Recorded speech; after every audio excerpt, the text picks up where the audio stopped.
Okay, we're going to try something here with a deck of cards. It's a completely normal shuffled deck of cards. All I need you to do is to select one card. So you can freely select from any card that you want. It doesn't matter, any one that you want inside the deck. So let's say you go with this one right here. So you want to remember that card right there, this one. Now, I wouldn't know the identity of your card. We're going to put it right back where we found it. I don't know what it is. It doesn't really matter that I know what it is. You'll just see why it's important here in a moment. Have you ever played the game where you cut for the best card? So you cut into the deck, you do what we call dead cutting into the deck, and then someone else does the same thing. And you know, whoever has the best card wins. It's a gambling game. It's built purely on luck. There's really no skill in the game whatsoever. I want to try that with you real quick here. We're just going to try to cut for best card. So I'll give the deck a quick little mix up, quick shuffle. Go ahead, I'm going to have you cut first. So go ahead and you cut somewhere into the middle of the deck. So let's say you cut right about to there. And the card that you cut to is the Ace of Clubs. The Ace of Clubs. They're really, you know, this is hard because there's really nothing that gets better than that. I suppose we could put the suits in order and I might be able to get a heart, an Ace of Hearts or an Ace of Spades in there. But boy, that's going to be real tough. Maybe this will end in a draw. We'll see what we get here. So I'm going to take my turn now. So nice and square. And I'm just going to dead cut right into the middle of the deck. And I think I'm going to go right about here. And let's see what I got. You didn't leave me a lot of room there. Now, I may not have gotten the highest card, but I did get the best card because this is your selected card.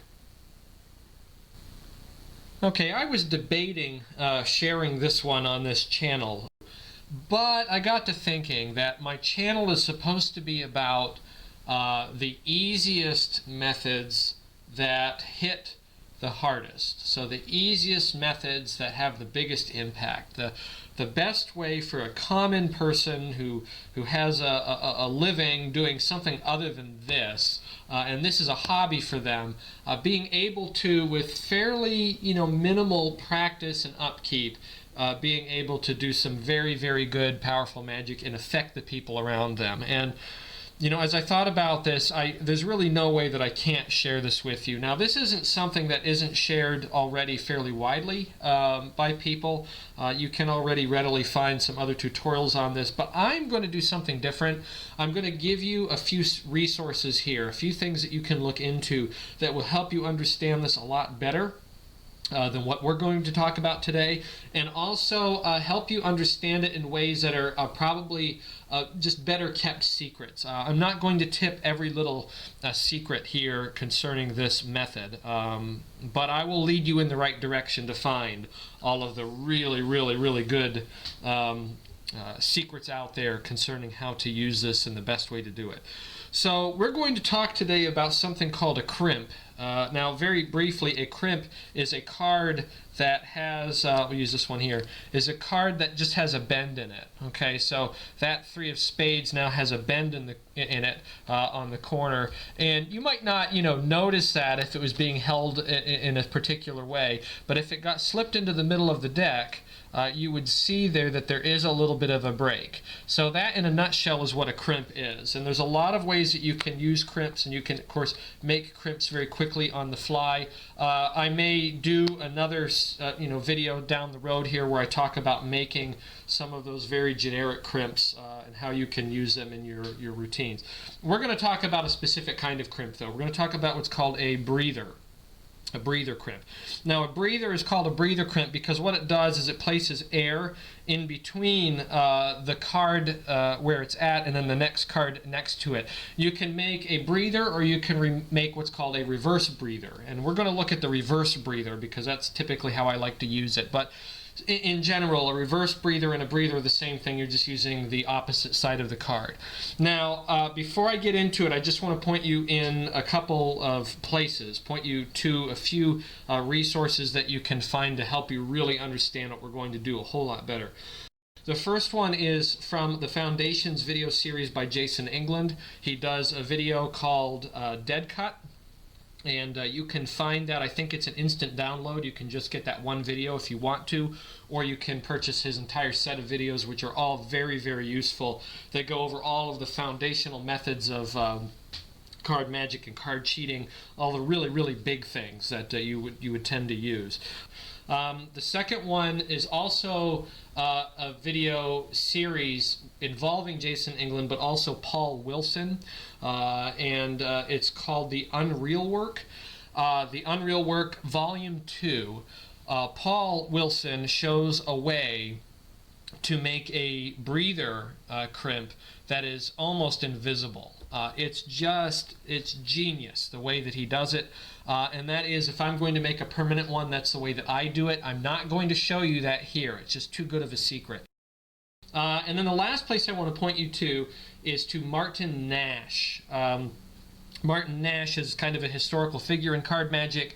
He came up with something called the infinity control, and later in his later years in life, it's understood that most of the work that he did really revolved around that one control. It was just so powerful.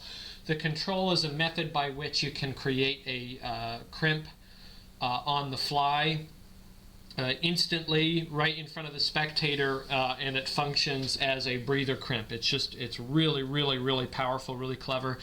It is a very well kept secret how that is done. You typically will not find a video tutorial on YouTube about that. People respect that work, and I am going to respect it as well. You can find the explanation for that on Martin Nash's video series called Infinity and Beyond. You can find it there. He also covers it on a number of his other video series. These are kind of older videos, VHS kind of releases that I think are now released on DVD or instant download. So they're a little bit dated in terms of their presentation, but once you learn the infinity control and Martin Nash's method for using a breather, it probably will be the only way you ever do it again. So anyway, those are 3 resources for you to look at to learn a little bit more about what we're going to talk about. So let's take a look at 2 versions of the breather. I'm going to teach you a version that is fairly temporary, that you can work out of the card, and then I'm going to teach you another very well-known method that is permanent, fairly permanent, that doesn't really require any upkeep after you make the breather. Okay, very quickly, just a couple things before we make our breathers, and I want to try to make this video somewhat brief. First of all, the kind of card that you want to make a permanent breather on. If you're going to make a breather and you're going to leave it that way, you tend to want to use these kinds of cards. So black ink with a spot in the middle, or some kind of busy design that disguises the center of the card. Okay, so a 5 is okay, a spade or a club. Probably the better choices would be these 8s, 9s, and 10s. All right, particularly the 9 works pretty good because it has a fairly good cover for the more permanent kind of form that we're going to make here. That being said, I'm not going to use those because I don't want to ruin those cards. I'm just going to use some jokers that I've got over here. The first one that I'm going to make is going to be a temporary, more temporary kind of breather. It will work out over time, or you can remove it if you want to.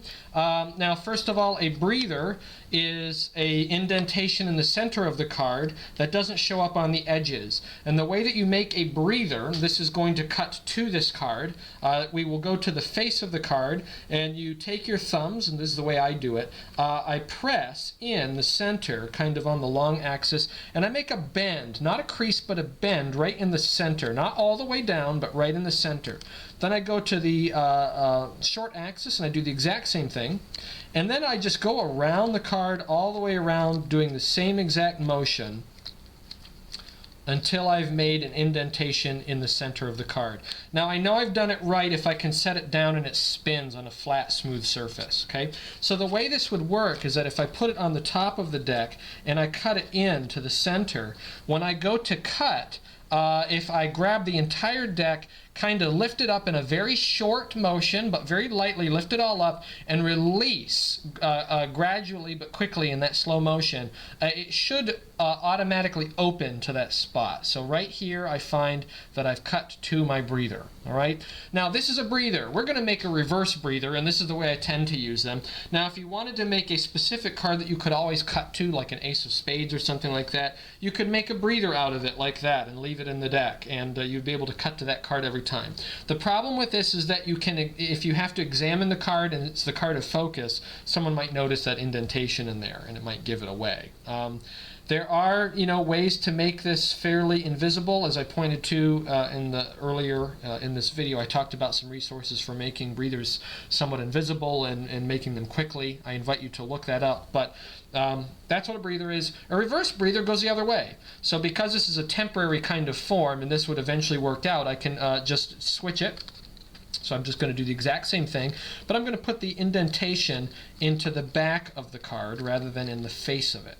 Okay, so again, we're only dealing with the middle of the card. I'm not making a crease. I'm just putting a bend, which will turn into a bulge on the center of the card. And I know that I've done it right if I can give it a spin and it spins on a flat surface. Again, if I cut that into the deck, the card beneath it is going to be the 7 of diamonds. We'll see if this works now that I've monkeyed around with it a lot. But if I cut it in, you can see that you can't see it from the edges, especially if I'm putting some down pressure on the center and I show it. I set that down. The crease will not show up from the spectator's point of view or from any point of view as the deck is sitting there. I reach in, I pick up the whole deck, but very quickly, very lightly, I release until it opens at a natural break, and I can cut to the 7 of diamonds because my key card, my breather, was right above it. Okay, my reverse breather. This is the kind of breather that I use most of the time. Most people do that. They'll use a reverse breather, not a breather that focuses on the card. So this is probably what you're going to end up using the most, where you put the crease into the back or the bend into the back of it. Okay, that's a temporary one. A couple things about controlling breathers. If you're using the other version, just a quick note on this, you can actually have the spectator shuffle the cards. As long as they are not going to be shuffling with a bended riffle shuffle. This is a little concerning whenever you turn over a deck of cards for someone to shuffle, that they might shuffle the cards by bending them in this way, where they take the cards and they put a bend in it. This can remove your crimp, and that's not desirable. Usually what you do is you want to try to control what the spectator does by saying, can you give the pack a shuffle? And you demonstrate it for them like this. Then you can turn the deck over to them. They can shuffle the cards all they want. Doesn't really matter. And then when you take the deck back, you can also do your own shuffle. And I just want to note something here. At the end, whenever you square up the cards, if you look, you should see the natural break open up if you hold the cards very lightly. So I know that my breather is in here, okay, somewhere. I should cut to my breather crimp right there in that open spot. Now it's in the middle, so I'm good to go to cut.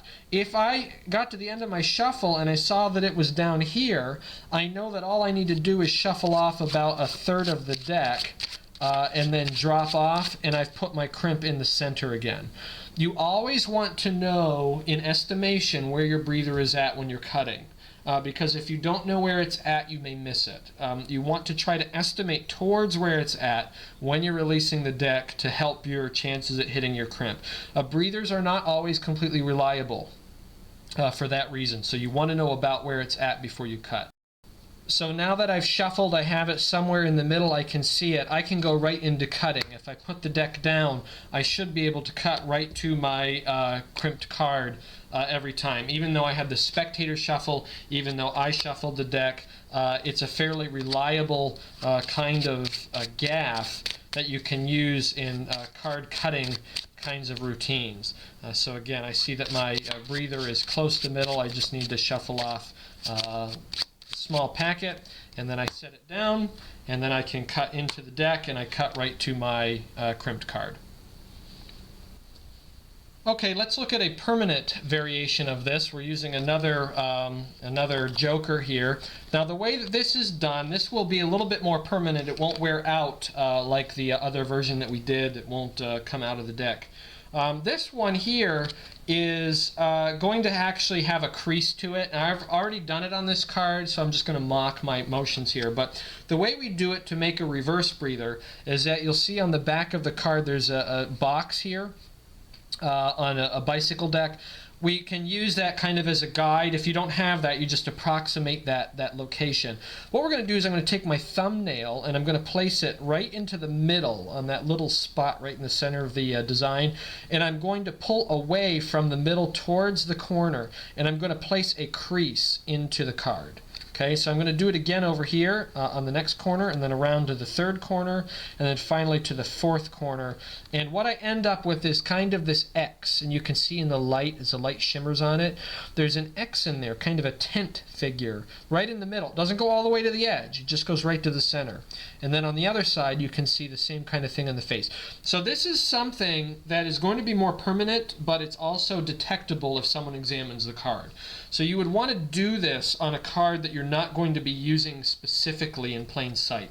Now when I make a permanent one like this, I usually will take it and I will shuffle it in to the deck, and then I will do a few in the hands riffle shuffles, and that's because I want to try to work out a little bit of the crimp on the edges of the card. I want the card to sit fairly level on the outside edges. So there it is. You can see that it does in fact spin very easily. That's a very, very deep crimp, and this will be pretty reliable. Same kind of thing. I would take the deck, I would have a card selected. Keep going to that. See, this might have a bend. I'm getting rid of that 7 of diamonds here. I would cut maybe to that. The 5 of clubs is the selected card. I'm going to place it on the top, and then I would cut it in, putting my breather on top.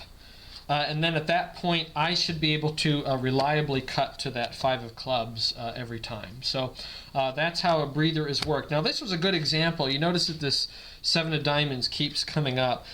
This must have some kind of warp in it that makes it likely to cut to. So this deck is a little bit older. This is why you don't want to use very old, worn out kinds of decks. Even though it's in relatively good condition, there are some discrepancies, some little spots that show up in there because it's a used deck. So if you're using a borrowed deck, you can put a crimp into a card that is very, very deep, but it would really kind of drastically change the card. It would reliably work on a borrowed deck, but it's not something that you would want them to focus on. You wouldn't want to use the focus card as the crimp card. So it is possible to do it. You just have to put a really deep crimp on it. Anyway, that is a temporary version and a more permanent version of the breather crimp. Let's take a look at the effect that I showed you in the beginning. It's kind of a throwaway effect. But I'll show you just how it works so you can see 2 different ways that the crimp can be used. So the card cutting effect went something like this. Again, this is not, some great trick. It's just a throwaway that I came up with to demonstrate how you use this gaffed card. The way I did it is I had my breather on top at the beginning. This is a permanent one. Okay, so again, you wouldn't want this to be examined very closely, and if you see the light shimmer, you probably can see that X on there. It's not the focus of attention. What I do is I have the spectator select a card, and the way I do it is I say you can select any card that you want from the deck, and I'm setting up for a Hofsens or Force. I'm just dealing off a couple of cards from the top before I start to spread over top of all of those cards, and then I've controlled my card to the bottom. So all I'm doing is I'm spreading everything over top of that card. It's a reverse kind of force, but I'm not going to force this card. I'm going to let them freely select something from the middle. Let's say they select the King of Diamonds. Then what I do is when I replace it, I'm just going to put my key card, my breather, on top of that card. Okay, so what I've done is I've put my breather on top of their selection. Then I go into my talk about cutting for best card. Now notice I said best card, not high card, because in the end the effect is going to be that I'm going to cut to their selected card. And their card might not be the highest card, and that's okay. I have an out for that, something that you can say. What I'm going to do next is before they cut, their card is in there with the breather sitting on top of it, and I want to get it out of the way so that the spectator doesn't mistakenly cut to it. And you can see that it would be very easy to do. The way I do that at this point is I use the key card in one way that it can be used, and that is to control the location of a card that's of interest, or a section of cards that's of interest, like a slug or a block. What I do is I lift at the break where my breather is at, and then I'm going to shuffle. But I'm going to shuffle my breather down first, and then I'm going to shuffle the next packet into it, and I'm going to shuffle the selected card on last. So what I've done is I've controlled their selection to the top, and I've controlled the breather to the bottom. There's no way at this point that if they cut somewhere into the middle of the deck that they're going to cut to their card by accident or to the breather. Their selection and the breather are as far away as they can be from each other and as far away from the middle as you can get. So I give them a little bit of guidance. I say, go ahead, cut somewhere about in the middle. They would then cut. They would get a selection, 8 of clubs. I would put their selection back down in the same spot, and then I would complete the cut. Now what this is doing is it's placing the breather back on top of their selection right in the middle. So from this point, with a little bit of time delay, they can forget that I just cut the deck together.